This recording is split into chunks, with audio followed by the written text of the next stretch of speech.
नमस्कार साथियों, कैसे हैं आप सब। तो वाक्य भेद हम कर रहे हैं, तो इसमें भी थोड़ी सी और जानकारी देंगे। वाक्य की परिभाषा आप लोग जान चुके हैं।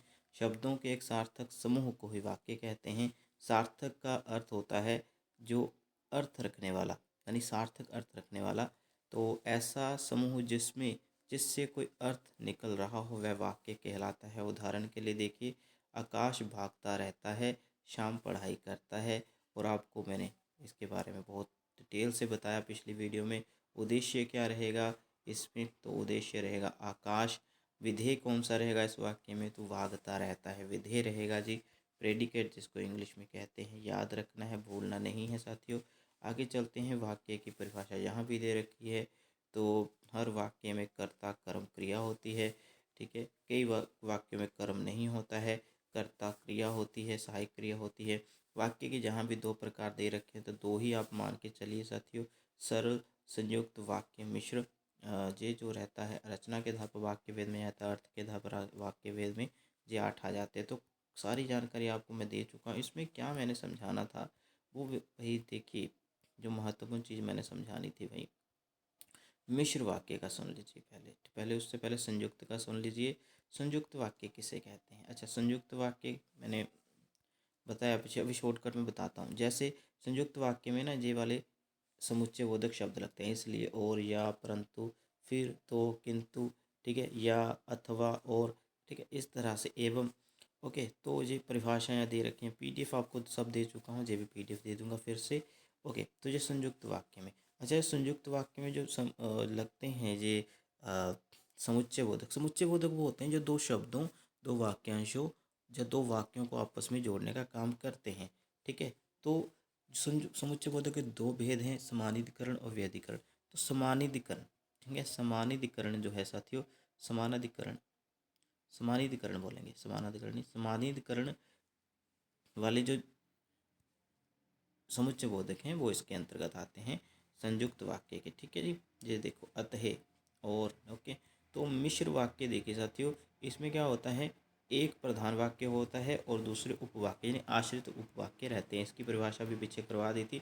तो यहाँ देखिए, तो इसमें कौन कौन से शब्दों का प्रयोग होता है, कि, जो, क्योंकि, जितना, उतना, जैसे, वैसा, जब, तब, जहाँ, वहाँ, जिधर, उधर, यद्यपि, यदि, अगर, तो। ओके साथियों, ये तो है जब, तब, जहाँ, वहाँ, ठीक है। ये जितने भी शब्द हैं, जिधर, उधर, ठीक है, और यदि, ठीक है, ये वाले शब्द मैंने जो करवाए, ये तो साथियों क्रिया विशेषण में आएंगे, ठीक है। ये क्रिया विशेषण के शब्द हैं, क्रिया विशेषण उपभेद में आते हैं, ठीक है। लेकिन मैं क्यों बता रहा हूँ ये सब, बाकी जितने भी आए हैं, क्यों, ये इतना, उतना, ठीक है। तो ये आपको बता देते हैं, ये वाले जो जितने भी शब्द आ रहे हैं, खासकर जितना उतना को छोड़कर बाकी ये यदि, तो, कि, क्योंकि, ठीक है, ये जो है व्यधिकरण समुच्चय बोधक में आते हैं। किसमें आते हैं, व्यधिकरण समुच्चय बोधक में आते हैं, ठीक है। आगे इसके पाठ याद करने की आवश्यकता नहीं है। तो उदाहरण आपको पता ही है, जो औरत बाहर बैठी है वह मेरी दादी है, जो लड़की मेरे कमरे बैठी है वह मेरी चचेरी बहन। तो इस तरह से ऐसे शब्द आ जाएं। तो ये रहे साथियों, मिश्र वाक्य को कैसे पहचानना है, रचना के आधार पर वाक्य भेद में। सरल को कैसे पहचानना है वो तो पीछे ही हमने बता दिया है। बाकी ये उद्देश्य विधेय के बारे में बता दिया है एक वीडियो में।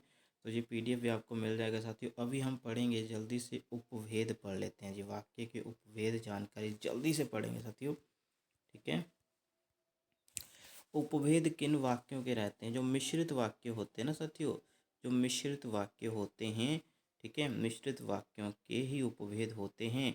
उनमें जो आश्रित वाक्य होते हैं ना साथियों, उसके 3 भेद होते हैं, उन्हीं को उपभेद कहा जाता है। 3 भेद होते हैं, कौन कौन से होते हैं साथियों, संज्ञा उपवाक्य, विशेषण उपवाक्य, क्रिया विशेषण उपवाक्य, ठीक है। जब किसी अन्य आश्रित वाक्य को जोड़ना होता है तो ऐसे शब्दों का प्रयोग होता है। अच्छा, तो संज्ञा उपवाक्य में कौन कौन से शब्द जुड़ते हैं, इसमें सिर्फ की आएगा संज्ञा उपवाक्य में, ठीक है। जैसे मैं खाना खा रहा था कि पिताजी आ गए, ठीक है, तो की का प्रयोग होता है संज्ञा उपवाक्य में।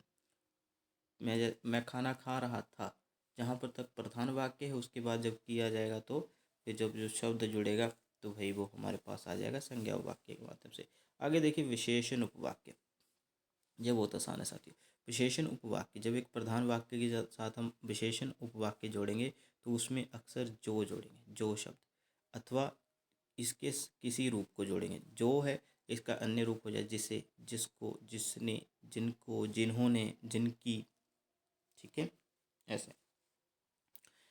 क्रिया विशेषण उपवाक्य में कैसे किन शब्दों को जोड़ेंगे ये देख लेना साथियों।